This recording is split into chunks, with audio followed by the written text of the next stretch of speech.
So let's start today's week 6 hands-on.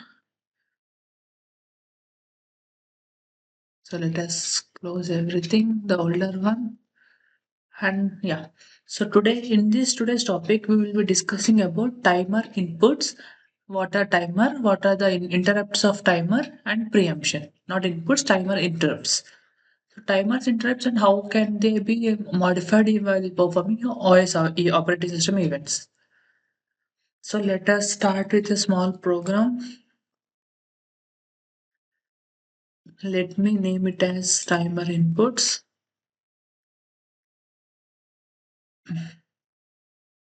So sorry, timer interrupts, right? Timer this is what I'm trying to keep it. Timer interrupts. So I'm going in users, creating timer in or rename timer input.c. Timer interrupt.c. Sorry. So timer interrupts. So he okay. So basically the timer interrupt is a hardware that occurs periodically. So, for example, if you are running a process and if you want to make the process interrupt after some time, it's like if you want to stop the process after 100 seconds, if you want to make this process stop, so we use timer interrupt and make it stop at particular certain point of time. So, in this, let us start creating a program. Before that, let us take headers from any surrounding programs. Yeah. So as we know what are these types, so we am skipping all this basic part. So here let's start writing our program. So int main void. So here we would be trying to create a int start. So it's int start is something like uptime function. Okay. And let us write while uptime minus what shall we take? While is uptime minus start. Okay, should be less than something like 50. Okay, let me beautify this.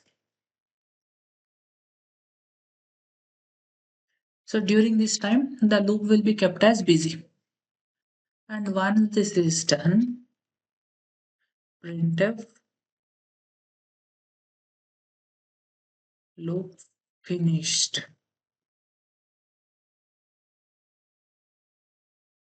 then exit 0. Okay, so in this program, so uptime is like uptime reads a global tick count. So for example, based on a particular time, so it reads the number of time, and the timer interrupts which will be fired periodically. So for each and every interrupt, this saves current registers, and it gets entered into a particular kernels, and it update ticks. So the loop ends only because the timer interrupts update uptime. So here it is something like whenever we aren't passing anything. So we are just keeping it as whenever this condition gets accepted, keep on waiting for this.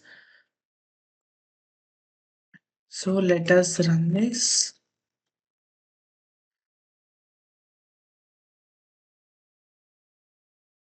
Then let's run timer interrupt.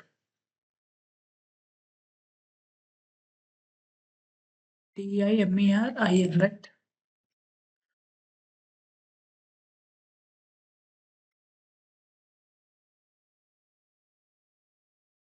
Did I save it over here? Timer in.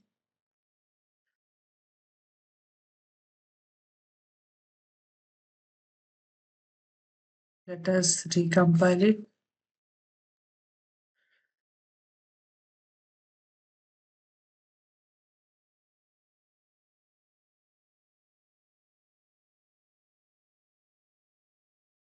Mhm.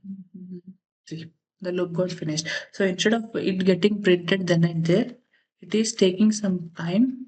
See, like 1, 2, 3, 4, 5, 6, 7, 8, 9, and it is printing. If we didn't use this, like consider we have commented out this. Okay.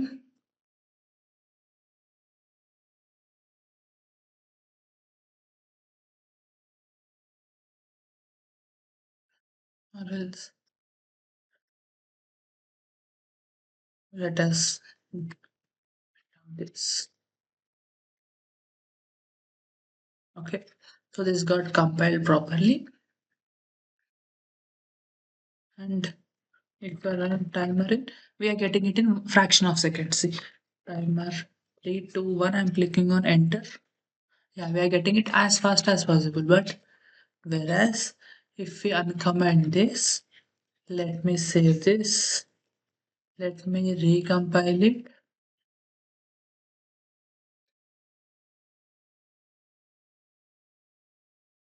And if we run a timer in, so it is running. It is taking time to run. See, 1, 2, 3, 4, 5, and it is getting as printed. Again, let us try. I'm clicking on enter.